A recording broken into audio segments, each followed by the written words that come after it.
সাতক্ষীরা জেলার বিখ্যাত Bailey bridge চাপড়া two Ashashuni bridge. এই চাপড়া টু আশাশুনি বেইলি ব্রিজ দীর্ঘদিন পরিত্যক্ত অবস্থায় পড়ে থাকার পর অবশেষে এই ব্রিজটি সরিয়ে নিয়ে যাওয়া হচ্ছে। আর এটি সরিয়ে নিয়ে যাওয়া হচ্ছে আমাদের বর্তমান প্রধানমন্ত্রী জনাব তারেক রহমানের শ্বশুরবাড়ি এলাকা সিলেটে।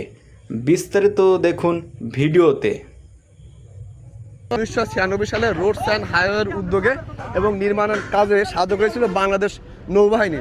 তো এই ব্রিজটি কিন্তু একসময় এই যে চাপড়া এবং এই সাইড আশাশুনি এই দুই অঞ্চলের মানুষের সেতুবন্ধন ছিল কিন্তু এই ব্রিজ। এই ব্রিজটি দিয়ে একসময় কিন্তু হাজার হাজার মানুষ অতিক্রম করেছে, কিন্তু সেই ব্রিজটি দেখেন এখন বর্তমান সময়ের মানুষের কাছে বোঝা হয়ে দাঁড়িয়েছে।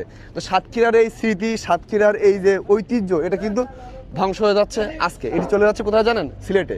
আর সিলেট কোথায় সেটা জানেন? সেটা হচ্ছে আমাদের বর্তমান সময়ের প্রধানমন্ত্রীর শ্বশুরবাড়ি। তো এই বৃষ্টিতে কিন্তু জড়িয়ে রয়েছে এই অঞ্চলের মানুষের হাজারো স্মৃতি। এই স্মৃতি কিন্তু আমরা এখন আর খুঁজে পাবো না।